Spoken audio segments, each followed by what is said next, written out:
Good morning all the student of class 10th। जैसा कि कल हमने आपको एग्जाम्पल 8 तक बताया था, कोऑर्डिनेट ज्योमेट्री चैप्टर का एग्जाम्पल 8 बताया था। आज हम एग्जाम्पल 9 पे आ जाएंगे। Find the ratio in which the y axis divide the line segment joining the point 5 - 6 and -1 - 4। Also find the point of intersection.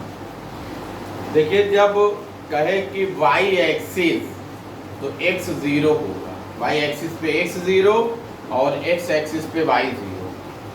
यहाँ पे आप देखेंगे कि एक पॉइंट A है जिसका कोऑर्डिनेट 5 - 6 है, B है जिसका कोऑर्डिनेट -1 - 4 है, P इसे दो सेक्शन में डिवाइड कर रहा है। P का कोऑर्डिनेट 0y होगा। 0y क्यों होगा? क्योंकि कह रहा है y एक्सिस पे x 0 होगा।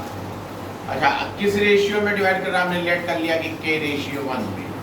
Let the ratio be k ratio 1 and coordinate of p 0 y m1 k m2 1 x1 5 y1 -6 x2 -1 y2 -4 एक कैपिटल X 0 और capital Y y। x is equal to m1 x2 plus m2 x1 y m1 plus m2। Section formula x की value 0 k into -1 plus 1 into 5 by k plus 1। 0 is equal to -k plus 5, k is equal to 5 y, यानी k 5 ratio 1 में ये divide होगा। अब हम y p का coordinate निकालेंगे। y is equal to m1 y2 plus m2 y1 by m1 plus m2। 5 into -4 plus 1 into -6 by 5 plus 1 -20 -6 by 6 -26 by 6 -13 by 3। तो P का जो कोऑर्डिनेट होगा 0 -13 बाई 3। एग्जाम्पल 10 में आ जाएंगे। If the point A61 B82 C94 and D P3 are the vertices of parallelogram taken in order, find the value of P। देखिए, एक parallelogram suppose कर लीजिए कि ABCD एक पैरेललोग्राम है। A का कोऑर्डिनेट 61, B का 82, C का 94 और D का P3। अच्छा, हम जानते हैं कि पैरेललोग्राम का डायगोनल बाइसेक्ट करता है। बाइसेक्ट मतलब मिड पॉइंट पे कट करता है।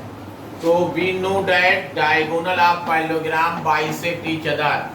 तो O कहाँ पे लाइज करेगा? AC पे भी O मिड पॉइंट पे है और BD पे भी O मिड पॉइंट पे है। The coordinate of mid point of AC is equal to coordinate of mid point of BD। x1 plus x2 by 2 y1 plus y2 by 2 is equal to x1 plus x2 by 2 y1 plus y2 by 2। x1 y1 x2 y2 6 plus 9 by 2 1 plus 4 by 2 is equal to x1 y1 x2 y2 8 plus p by 2 comma 2 plus 3 by 2। देखिए, हम पहले इसके पहले और इससे पहले को compare करेंगे क्योंकि हमें p की वैल्यू निकालनी है। 15 by 2 is equal to 8 plus p by 2 2 2 cancel 15 minus 8 is equal to p is equal to 7। अब हम आपको 7.3 के एग्जांपल में ले चल रहे हैं कि find the area of triangle whose vertices are 1 -1 -4 6 and -3 -5। एक ट्रायंगल दिया हुआ है ABC। इसके जो कोऑर्डिनेट्स A के हैं 1 -1, B के -4 6, C का -3 -5। इसकी एरिया निकालनी। पहले x1 y1 x2 y2 x3 y3 x1 1 y1 -1 x2 -4 y2 6 x3 -3 y3 -5। Area of triangle ABC is equal to 1/2 x1 y2 minus y3 plus x2 y3 minus y1 plus x3 y1 minus y2। 1/2 1 into 6 plus 5 plus minus 4 into minus 5 plus 1 plus minus 3 into minus 1 minus 6। 1/2 1 into 11 plus minus 4 into minus 4 plus 3 minus 3 minus 7।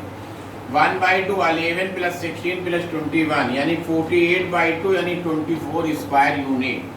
अच्छा, अगर triangle की area निकालनी है तब तो भाई आप सीधे सीधे निकाल लेंगे, लेकिन अगर आपको क्वाड्रिलेटरल की एरिया निकालनी है, कोई एक ABCD एक क्वाड्रिलेटरल है, तो आप इसका x1 y1 x2 y2 x3 y3 x4 y4। तो क्वाड्रिलेटरल का एरिया निकालने के लिए आप क्या करेंगे कि AC एक डायगोनल इस पे कर देंगे, और जब आप AC डायगोनल वो करेंगे, ड्रा करेंगे, तो क्वाड्रिलेटरल दो ट्रायंगल में बढ़ जाएगा, क्वाड्रिलेटरल दो ट्रायंगल में डिवाइड हो जाएगा। अब आप फर्स्ट ट्रायंगल की एरिया निकाल लेंगे और सेकंड ट्रायंगल की एरिया निकाल लेंगे, और दोनों ट्रायंगल के एरियाज को आपस में ऐड कर देंगे, तो एरिया ऑफ क्वाड्रिलेटरल बन जाएगी। तो एक क्वेश्चन ये भी होता है कि एरिया ऑफ क्वाड्रिलेटरल निकालने का क्वेश्चन आता है। अच्छा, कभी कभी ये कहता है कि ABC 3 पॉइंट है, इसे कोलिनियर प्रूव करिए। तो कोलिनियर प्रूव करने के लिए आप देखिए, अगर कोई 3 बिंदु एक ही लाइन में है तो पॉइंट कोलिनियर है।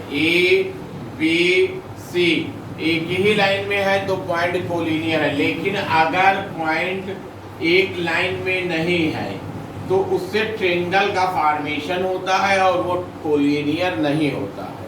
तो अगर किसी लाइन को कोलिनियर प्रूव करना है तो एरिया ऑफ ट्रायंगल ABC को निकालिए, और अगर वो 0 आ जाए, अगर ट्रायंगल की एरिया 0 आ जाए तो तीनों पॉइंट्स कोलिनियर होंगे, यानी एक ही लाइन में होंगे।